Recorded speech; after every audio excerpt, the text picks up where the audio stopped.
Buenas tardes, mi grupo está conformado por Dana Francia, Josman López y yo, Lina Almanz. Vamos a presentar la teoría del deber.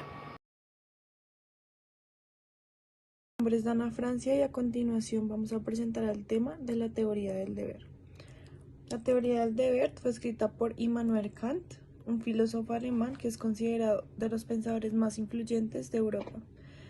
En la actualidad, Kant continúa teniendo sobrada vigencia en diversas disciplinas como lo son la filosofía, el derecho, la ética, la estética, la ciencia y la política.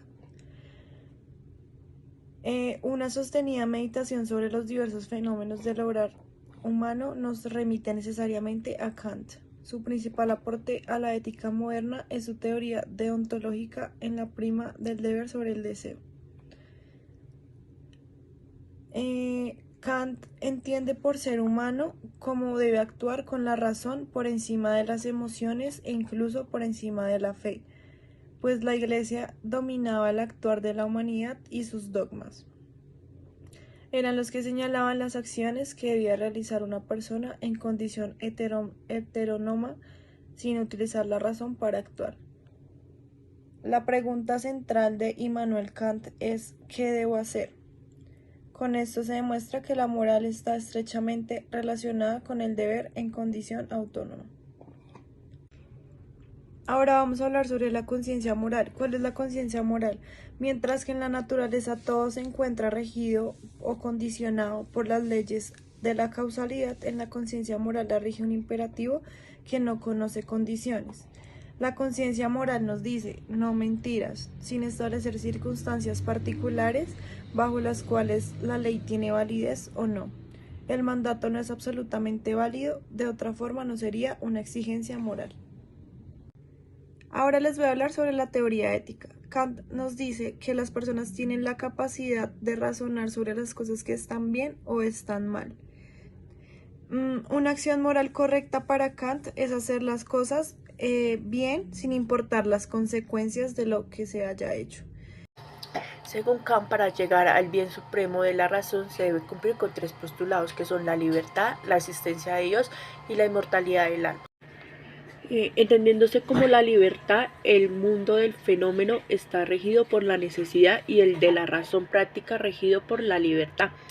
La inmortalidad del alma, llegar al bien supremo, supone la santidad perfecta, conformidad entre la voluntad y la ley moral, lo que solo es posible suponiendo la inmortalidad del alma y la existencia de Dios. Para llegar a la felicidad adecuada a la moral debemos postular la existencia de Dios como realidad en la que el bien supremo se cumple. El deber se refiere a la buena voluntad, con ciertas limitaciones y no se puede presentar por sí sola. Mediante el conflicto se va presentando, la buena voluntad se llama deber.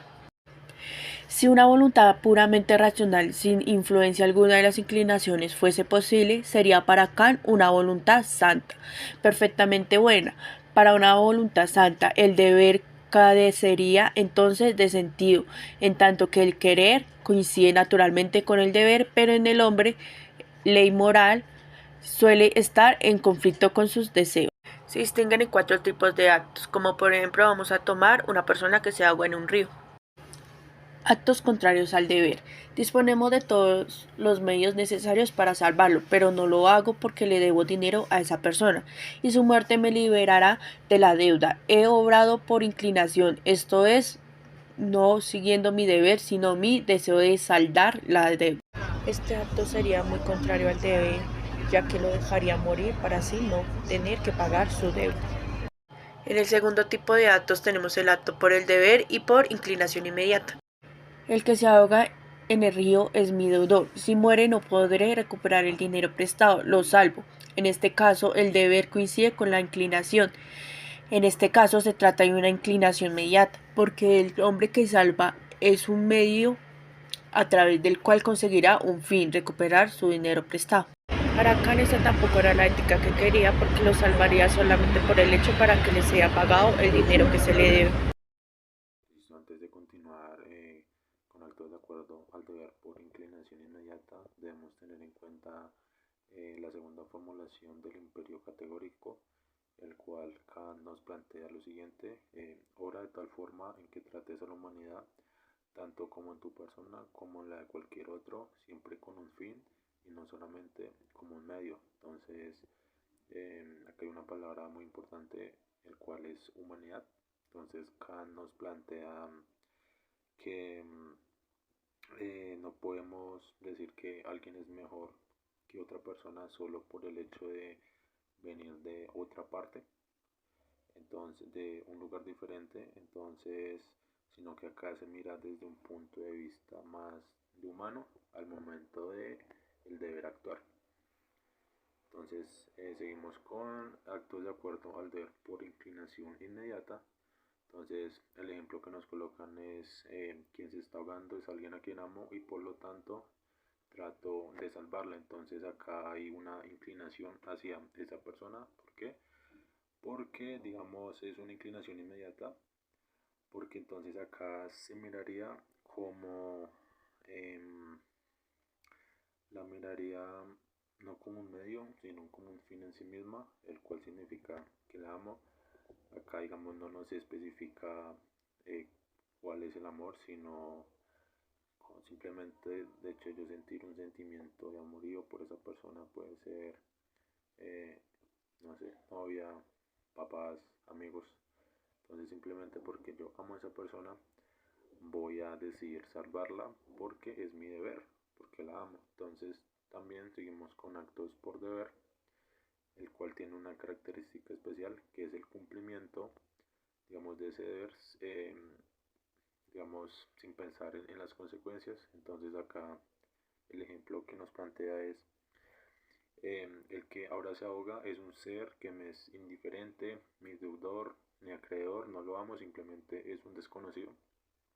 Pero pues igual así lo salvaría porque, digamos, sería un deber. Y nos dice, pero aún es un enemigo, alguien que aborrezco y mi inclinación es desear su muerte. Pero mi deber es salvarlo y lo hago contrayendo mi inclinación. Entonces, como les decía, acá sin pensar en las consecuencias, a mí nadie me garantiza que por solo el hecho de salvarlo, esa persona no vamos a seguir siendo enemigos, me va a perdonar, no, simplemente es mi deber sin esperar nada a cambio.